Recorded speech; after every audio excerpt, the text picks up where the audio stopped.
عزیزان گرامی،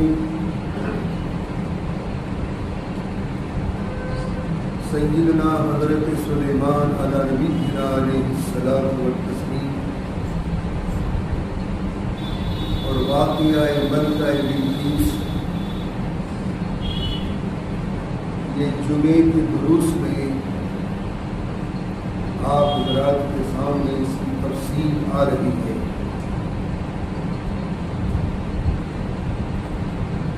پچھلے جمعے تک تقریباً 5 قسطیں ہو چکی ہیں۔ علاوہ ازیں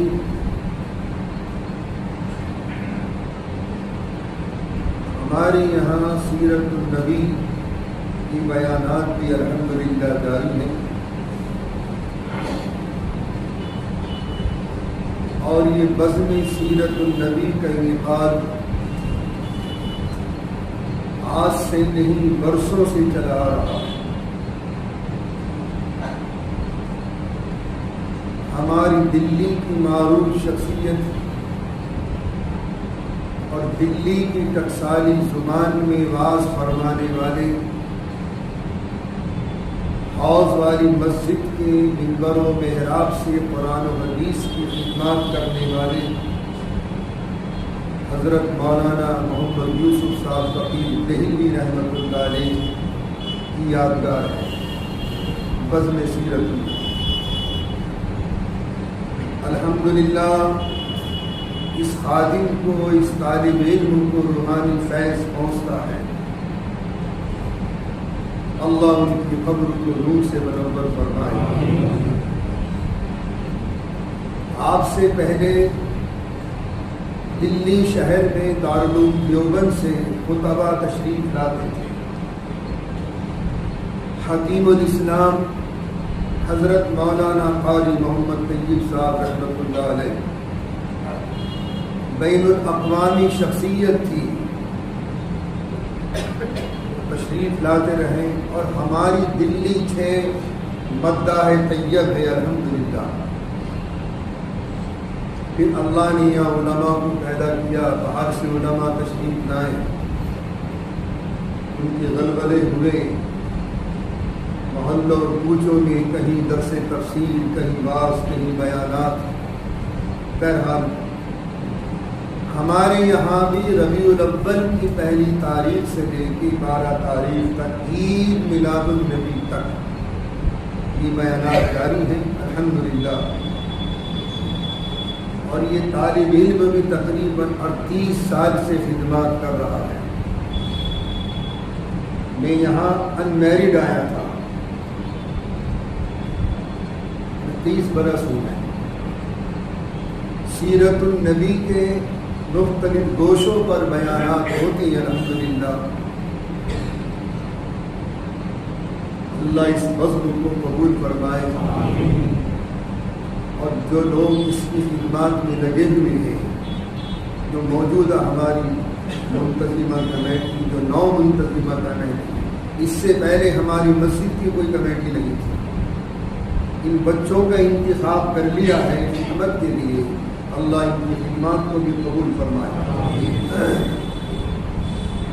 گزشتہ جمعے کو بات یہاں چھوڑی تھی کہ یہ خود دوسرا خط لے کر گیا ہے ملکہ بلقیس کی خدمت، اور سارا بیورا لے کر آیا، ساری پروگریس رپورٹ دیا کہ اے اللہ کے نبی، پھر جو قافلہ بھیجا تھا اور ان کے تحفے تحائف کو سیدنا سلیمان علیہ السلام نے قبول نہیں فرمایا تھا، 9 سے ناراض ہوئے تھے ان تحائف۔ سلیمان علیہ السلام کی بادشاہت، ایسا بادشاہ نہ پیدا ہوا ہے نہ قیامت تک ہوگا۔ جناتوں، انسانوں، درندوں، پرندوں، ہواؤں، دریاؤں پر، سب پر آپ کی حکومت تھی۔ ان تحائف کی ان کی نگاہوں میں کوئی قدر و قیمت نہیں، واپس کر دیا۔ البتہ پیشانی پر بن لے آئے تاکہ ان کی دل شکنی نہ ہو۔ بہت خندہ پیشانی کے ساتھ ان توپوں کو واپس کیا. یہ امیر قافلہ جو خاتون تھی، اس نے یہ جا کے پوری پروگریس رپورٹ کی کہ سلیمان کوئی معمولی آدمی نہیں ہے، اس کی شان و شوکت الگ ہے. ادھر سے حدود لے کر آیا پیغام. وہ تختہ بلقیس جو شاہی تخت تھا، 80 گز چوڑا، 80 گز لمبا، 80 گز اونچا، ہیرے جواہرات سے مرصع. جب حضرت بلقیس کے بارے میں آن کر فرمایا ہدہد نے کہ اے اللہ کے نبی، ملکہ بلقیس روانہ ہو چکی، آپ کی خدمت میں آنے والی ہے. سبا سے یہ اس زمانے میں یمن کا کیپٹل تھا، راجدھانی تھی، دارالسلطنت تھا. آنے والی سیدنا حضرت سلیمان علیہ السلام کی منشا یہ تھی، اس تخت شاہی کو آنے سے پہلے میرے محل میں حاضر ہونا تھا. اب جب ملکہ بلقیس وہاں سے چلی ہے، اتنا بندوبست کر کے چلی کہ ساتھ میں محل میں اس تخت کو رکھا، چوکیدار انتخاب کیے، متعین کیے، گارڈ متعین کیے کہ ہلنے نہ پائے. یہاں سے ایک پرندہ بھی یہاں سے ہلنا نہ پائے، پرندہ بھی کوئی پر نہ مارے. ساتھ میں محل در محل، محل در محل، ساتویں محل میں اسے چوکس کر کے آئی. اس تخت شاہی بڑا دین کے تخت شاہی. جب ہدہد نے آن کر یہ اطلاع دے دی کہ اللہ کے نبی بلقیس آ رہی ہیں، آتی ہیں، تو سیدنا حضرت سلیمان علیہ السلام نے بھی ہنگامی اجلاس کیا. اور اس ہنگامی اجلاس میں اللہ کے سارے مخلوق، انسان بھی، جنات بھی، دیگر مخلوقات بھی، سیدنا حضرت سلیمان علیہ السلام نے اپنے دیوان میں ارشاد فرمایا، کون ہے جو ملکہ بلقیس کے آنے سے پہلے اس تخت شاہی کو میری خدمت میں لا کر پیش کرتا.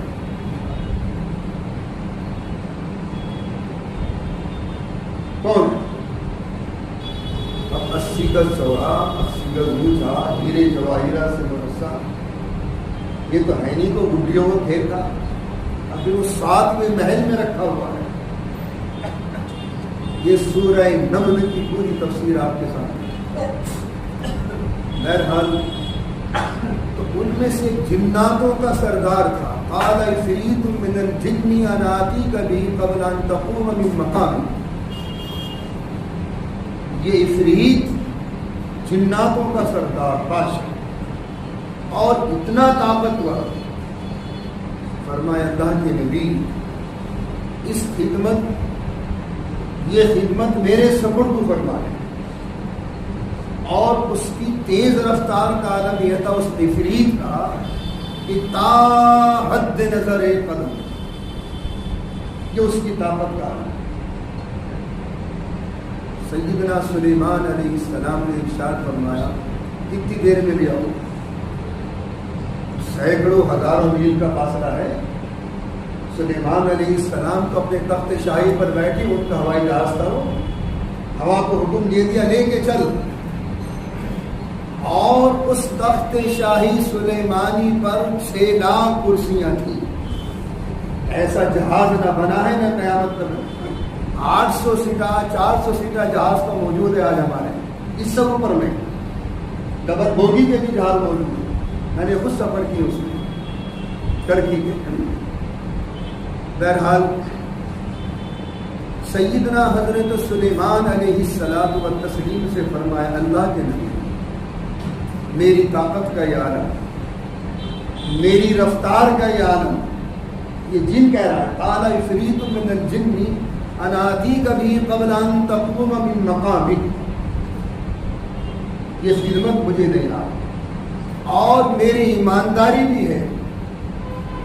یہ عفریت کہنے لگا، اللہ کے نبی، اس ہیرے جواہرات میں سے 1 انچ بھی، ذرا سا ذرہ بھی انشاءاللہ ادھر سے ادھر نہیں ہوگا. یہ میری ایمانداری کا ثبوت ہے۔ ماتحت ہیں حضرت سلیمان علیہ السلام۔ فرمایا ٹھیک ہے، فرمایا بھائی بہت دیر ہو جائے۔ کیا کہا اس نے؟ آپ اس کرسی سے اٹھ کر بیٹھ گئی، ان تقوم من مقامی، اتنی دیر میں وہ تخت شاہی لا کر میں آپ کی خدمت میں پیش کر دوں گا۔ کتنی دیر لگے گی؟ آدمی انسان کرسی سے اٹھے اور لمحہ بھر کے بعد بیٹھ جائے، کتنے سیکنڈ لگتے؟ لیکن حضرت سیدنا سلیمان علیہ السلام کی جو شہنشاہیت تھی، آپ کے بیٹھنے کا انداز یہ تھا، ایک کرسی پر بیٹھتے تھے اور دوسری کرسی آپ کے قدموں کے نیچے ہوتی تھی۔ اس ریت نے ان تقوم من مقام، اللہ کے نبی آپ کھڑے ہو کر بیٹھ نہیں سکتے، اتنی دیر میں نہیں۔ محدثین اور مفسرین نے ایک روایت اور نقل کی کہ جب تک آپ اس دیوان کی کارروائی سے فارغ نہ ہو جائیں اتنی دیر میں نہیں آؤ۔ لیکن اکثر مفسرین ان تقوم من مقامک کی تفسیر میں لکھتے ہیں کہ اتنی دیر میں آپ اٹھ کر بیٹھو گے، اتنے لمحے بڑھا میں اس تخت شاہی کو لے کر آیا۔ سیدنا سلیمان علیہ السلام نے فرمایا بہت دیر ہو جائے۔ اب دوسرا آدمی کھڑا ہوا دیوان سے،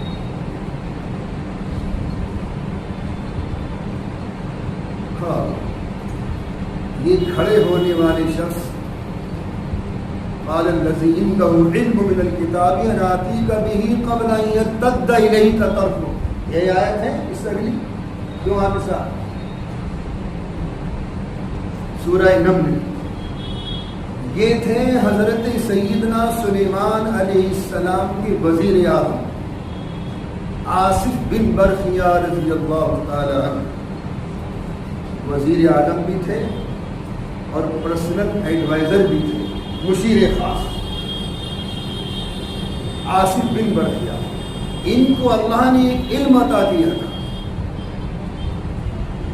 علم من الکتاب۔ وہ کون سا علم تھا؟ وہ علم تھا کہ یہ اسم اعظم کے ماہر تھے، اور اسم اعظم وہ طاقت ہے کروڑوں اربوں ابدالوں میں قطبوں میں اللہ کسی ایک کو نصیب کرتا ہے۔ اسم اعظم اتنی پاور ہوتی ہے اسم اعظم کے ماہر کو، اگر وہ چاہے تو کائنات کو ادھر سے ادھر کر سکتا ہے، اتنی پاور ہے اس میں۔ یہ اسم اعظم کے عامل بھی تھے آصف بن برخیہ، اور سیدنا حضرت سلیمان علیہ الصلاۃ والتسلیم کے وزیر اعظم بھی تھے۔ فرمایا حضرت آپ مجھے حکم دیں قبل ان یرتد الیک طرف، پلک جھپکنے سے پہلے پہلے وہ تخت شاہی آپ کی خدمت میں پیش کر دوں گا۔ پلک جھپکنے میں کتنی دیر لگتی ہے؟